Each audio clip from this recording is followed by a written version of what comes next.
Hello বন্ধুরা, আজ আমি আপনাকে একটি অদ্ভুত কিন্তু খুবই গুরুত্বপূর্ণ প্রশ্ন করতে চাই। এমন একটি প্রশ্ন যা আপনাকে ভাবতে বাধ্য করবে। আপনি একটি টিকিটের অফার পেলেন। এই টিকিটটি আপনাকে একটি নতুন গ্রহে, একটি নতুন জগতে, একটি নতুন সূর্যের দিকে নিয়ে যাবে। এমন একটি জায়গা যেখানে মানুষ আজ পর্যন্ত শুধুমাত্র টেলিস্কোপের মাধ্যমেই দেখেছে। কিন্তু এই টিকিটের সাথে দুটি শর্তও আছে।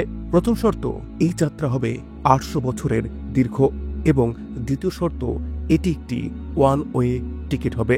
আপনি, আপনার সন্তান এবং তাদের সন্তানরাও কেউ আর এই পৃথিবীতে ফিরে আসতে পারবে না। এটি হচ্ছে মানবজাতির ভবিষ্যতের জন্য একটি নতুন লক্ষ্য। আপনি কি আপনার পুরো জীবন এই যাত্রার নামে উৎসর্গ করবেন? এটি কোনো সায়েন্স ফিকশনের গল্প নয়, এটি একটি বাস্তব সুপ্রতিষ্ঠিত ধারণা যা ইঞ্জিনিয়ার এবং বিজ্ঞানীরা আজ গুরুত্ব সহকারে অধ্যয়ন করছেন।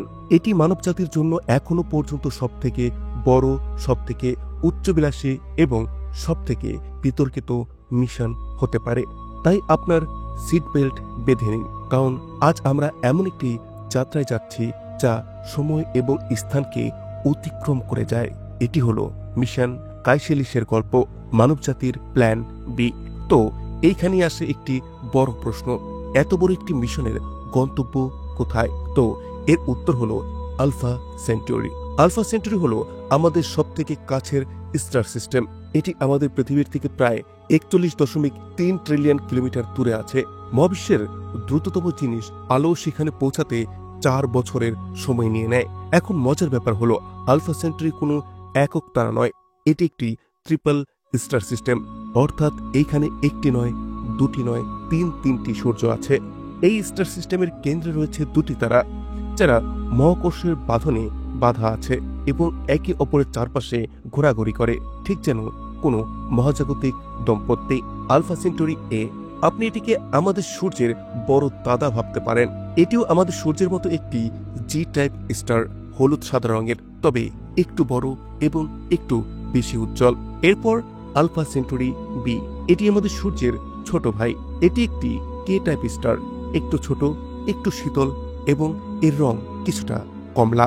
এই দুটি তারা প্রায় 80 বছরে একে অপরের চারপাশে ঘূর্ণন সম্পন্ন করে। তাই আপনি যদি তাদের স্টার সিস্টেমে কোনো গ্রহে থাকতেন, তবে আকাশে দুটি সূর্যকে দেখতে পেতেন, একটি হলুদ এবং একটি কমলা। কল্পনা করুন সেইখানকার সূর্যোদয় এবং সূর্যাস্ত কেমন দেখতে হবে। কিন্তু গল্প এখানেই শেষ নয়। এই দুটি তারার জুটির সাথে অনেক দূরে একটি তৃতীয় তারাও রয়েছে। এটি এই পরিবারের সবথেকে ছোট এবং সবথেকে দূরের আত্মীয়। এর নাম প্রক্সিমা সেন্টারি। প্রক্সিমা নামের অর্থই হলো সবথেকে কাছাকাছি, এবং এটি সত্যও বটে। এই তিনটি তারার মধ্যে প্রক্সিমা সেন্টারি এই মুহূর্তে আমাদের পৃথিবীর সবথেকে কাছের তারা। প্রক্সিমা সেন্টারি হলো একটি রেড ডর্ফ স্টার। এটি তাদের মধ্যে সবথেকে সাধারণ প্রকার। এটি এ এবং বি এর তুলনায় অনেক ছোট, অনেক শীতল এবং অনেক বেশি অনুজ্জ্বল। তাহলে আপনি ভাবেন, যদি এটি এত ছোট এবং এক ঘরে হয়, তবে এটি আমাদের গন্তব্য কেন? কারণ এই ছোট লাল তারার কাছেই রয়েছে আমাদের সবথেকে বড় আশা, একটি এক্সোপ্ল্যানেট যার নাম প্রক্সিমা সেন্টারি বি। কিন্তু এই প্রক্সিমা বিতে এমন কি বিশেষত্ব আছে? বিশেষত্ব হলো, বিজ্ঞানীরা বিশ্বাস করেন যে প্রক্সিমা বি অনেক ক্ষেত্রেই আমাদের পৃথিবীর মতো হতে পারে। প্রথমত, এটি একটি পাথুরে গ্রহ, অর্থাৎ এর পৃষ্ঠ পৃথিবীর মতোই কঠিন, কোনো গ্যাস জায়ান্ট নয়। দ্বিতীয়ত এবং সবথেকে উত্তেজনাপূর্ণ বিষয়টি হলো, এটি তারার বাসযোগ্য অঞ্চলে বসবাস করছে, যাকে গোল্ডিলক্স জোন বলা হয়। এটি হলো এমন একটি নিখুঁত দূরত্ব যেখানে না বেশি গরম না বেশি ঠান্ডা, এমন তাপমাত্রা যেখানে জল তরল আকারে থাকতে পারে। আর আমরা তো জানি, যেখানে জল আছে সেখানে জীবনও থাকতে পারে। কিন্তু এটাও ঠিক, এখানে সবকিছু নিখুঁত নয়। যেমনটি আমি বলেছিলাম, প্রক্সিমা সেন্টারি একটি রেড ডর্ফ স্টার যা খুবই অস্থির। এটি হঠাৎ করে শক্তিশালী ফ্লেয়ার বা বিকিরণ নির্গত করে, যা প্রক্সিমা বি এর বায়ুমণ্ডলকে ধ্বংস করে দিতে পারে। এবং এর কাছে বায়ুমণ্ডল আছে কিনা তাও এখনো আমরা সঠিকভাবে জানি না, কিন্তু এই হতে পারে এবং সম্ভাবনা আছে। এর মধ্যেই তো অনুসন্ধানের আসল মজা। যাই হোক বন্ধুরা, এই 3টি তারার সিস্টেমে এই ছোট গ্রহটিতে মানবজাতির পরবর্তী ঠিকানা হতে পারে। এটাই সেই আশার আলো যার জন্য আমরা 400 বছরের যাত্রা করতে প্রস্তুত। 400 বছরের যাত্রার জন্য আপনার একটি গাড়ি বা বিমানের মতো কিছু প্রয়োজন নেই। আপনার প্রয়োজন একটি সম্পূর্ণ জগৎ যা আপনি আপনার সাথে নিয়ে যেতে পারবেন। এই মিশনের ধারণাগত নকশার নাম দেওয়া হয়েছে দ্য ক্রিসালিস। এটি একটি প্রজাপতির গুটির মতো যার ভেতরে একটি নতুন জীবন জন্ম নেবে। এই স্পেসশিপটি মানবজাতির সেই গুটি হবে যার ভেতরে একাধিক প্রজন্ম বেড়ে উঠবে, যাতে শেষ প্রজন্ম একটি নতুন জগতে মুক্তি পেতে পারে। এর প্রস্তাবিত দৈর্ঘ্য হবে 36 মাইল, অর্থাৎ 58 কিলোমিটার। হ্যাঁ, আপনি ঠিকই শুনছেন। এটি এত লম্বা যে এর এক প্রান্ত থেকে অপর প্রান্তে যাওয়ার জন্য আপনাকে মেট্রো নিতে হবে। এর ভেতরে 2400 মানুষ থাকতে পারবে, মানে একটি সম্পূর্ণ শহর যা মহাকাশের অন্ধকার সমুদ্রে ভাসতে থাকবে। এখন প্রশ্ন আসতে পারে, মহাকাশে তো মহাকর্ষ থাকে না, তাহলে সেখানে এই সমস্ত মানুষজন ভেসে বেড়াবে না? তো বন্ধুরা, এরও সমাধান আছে, আর সেটা হচ্ছে ঘূর্ণয়ন, মানে রোটেশন। এই পুরো সিলিন্ডারটি তার অক্ষের উপরে ঘুরবে। এই ঘোরার ফলে একটি কেন্দ্রাতিক বল বা সেন্ট্রিফিউগাল ফোর্স তৈরি হবে, যা এর ভেতরের দেয়ালে থাকা মানুষদের নিচের দিকে চাপ দেবে। এর ফলে আপনি ঠিক পৃথিবীর মতোই মহাকর্ষকে অনুভব করবেন। এছাড়াও এই জাহাজের ভেতরে সেলফ সাস্টেনিং ইকোসিস্টেম থাকবে। এখানে হাজার হাজার গাছপালা এবং উন্নত জীবন সহায়ক ব্যবস্থা বাতাস থেকে কার্বন ডাই অক্সাইড বের করে অক্সিজেন তৈরি করবে। জলের প্রতিটি বিন্দু পুনর্ব্যবহার করা হবে। ঐতিহ্যবাহী কৃষির জন্য জমি থাকবে, সাথে থাকবে হাইটেক ভার্টিক্যাল ফার্ম এবং হাইড্রোপনিক্স, যেখানে মাটি ছাড়াই ফসল ফলানো সম্ভব হবে। এই পুরো জগৎটিকে শক্তির যোগান দেওয়ার জন্য এর কেন্দ্রে ফিউশন রিঅ্যাক্টর থাকবে, এমন এক শক্তি যা সূর্যের মতো কাজ করে। এটি পরিষ্কার এবং প্রায় সীমাহীন শক্তিকে তৈরি করে। মানে এর মধ্যে শুধুমাত্র বেঁচে থাকার সরঞ্জাম থাকবে না, এতে একটি সম্পূর্ণ সমাজ পরিচালনার সরঞ্জাম থাকবে। স্কুল, হাসপাতাল, সিনেমা হল, লাইব্রেরি, সবকিছু, প্রতিটি জিনিস যা মানুষকে কেবল একজন সার্ভাইভার নয়, বরং একজন মানুষ করে তোলে। এই স্পেসক্রাফট বাইরের বিপদ থেকেও সুরক্ষিত থাকবে। এর চারপাশে একটি মাল্টিলেয়ার শিল্ড থাকবে যা বিপজ্জনক মহাজাগতিক বিকিরণ এবং ছোট উল্কা থেকে রক্ষা করবে। এটি কেবল একটি যন্ত্র নয়, এটি পৃথিবীর একটি ছোট্ট জীবন্ত টুকরো যাকে আমরা একটি বোতলে ভরে তারার ওপারে পাঠাচ্ছি। আর এটিই হলো ক্রাইসালিস। এসব শুনতে কোনো চমৎকার স্বপ্নের মতো মনে হলেও এই স্বপ্নকে বাস্তবে রূপ দেওয়ার জন্য কিছু পাহাড়ের মতো বাধাও রয়েছে, ব্যবহারিক এবং প্রযুক্তিগত বাধা, যার সমাধান এখনো আমাদের হাতে নেই। প্রথম বাধাটি হচ্ছে কনস্ট্রাকশন। 58 কিলোমিটার লম্বা একটি স্পেসক্রাফট, এটি এত বড় যে এটিকে পৃথিবীতে তৈরি করে উৎক্ষেপণ করা অসম্ভব। এটি মহাকাশেই পৃথিবীর কক্ষপথে জোড়া লাগাতে হবে। এতে এতটাই উৎপাদন এবং সম্পদ লাগবে যা মানুষ আজ পর্যন্ত ব্যবহার করেনি। এটি হবে একটি বৈশ্বিক প্রচেষ্টা, যেখানে সমস্ত দেশকে শতাব্দী ধরে একসাথে কাজ করতে হবে। এখন সত্যি কি আমরা মানুষ এমনটা করতে পারবো? আপনার উত্তর কমেন্টে জানাতে পারেন। দ্বিতীয় বাধা, 400 বছরে আলফা সেন্টুরিতে পৌঁছাতে হলে আমাদের আলোর গতির 15% পর্যন্ত যেতে হবে, অর্থাৎ প্রায় 45,000 কিলোমিটার প্রতি সেকেন্ড। আমাদের আজকের রকেট এই গতির 1%ও স্পর্শ করতে পারে না। আমাদের ফিউশন রকেট বা অ্যান্টিমিটার ইঞ্জিনের মতো অতি আধুনিক প্রযুক্তির দক্ষতাকে অর্জন করতে হবে। এগুলো এখন শুধুমাত্র কেবল তত্ত্বের মধ্যেই বিদ্যমান। তৃতীয় বাধা, গভীর মহাকাশের বিপদ, ডেঞ্জার অফ ডিপ স্পেস। 400 বছর ধরে মহাকাশে ভ্রমণ করা একটি মাইন্ড ফিল্ড দিয়ে যাওয়ার মতো। মহাজাগতিক রশ্মি এবং সৌর ফ্লেয়ার থেকে বাঁচতে আমাদের এমন একটি ঢালের দরকার যা শতাব্দী ধরে কাজ করবে। এই সমস্ত রেডিয়েশন ক্রু সদস্যদের মধ্যে ক্যান্সার এবং জেনেটিক মিউটেশনও তৈরি করতে পারে। এছাড়াও একটি ছোট্ট নুড়িও যখন এত উচ্চ গতিতে আঘাত করে তখন তা বোমার মতো প্রভাব ফেলে। জাহাজকে ক্রমাগত তার পথে আসা বাধাকে ধ্বংস করে এগিয়ে যেতে হবে বা সেগুলোকে সরিয়ে দিতে হবে। একটি সামান্য ভুলও শেষ মুহূর্তে পুরো মিশনটিকে শেষ করে দিতে পারে। এছাড়াও একটু ভাবুন, আপনার ফোন 4 বছরেই অদ্ভুত আচরণ করতে শুরু করে, একটি গাড়ি 20 বছরেই পুরনো হয়ে যায়। এখানে আমরা একটি মেশিনের কথা বলছি যার প্রতিটি সিস্টেমকে কোনো ব্যর্থতা ছাড়াই 400 বছর ধরে কাজ করতে হবে। পৃথিবী থেকে এসে আপনাকে কেউ সাহায্য করবে না। জাহাজে থাকা ক্রু সদস্যদেরকে বংশ পরম্পরায় সবকিছু নিজেদের ঠিক করতে হবে।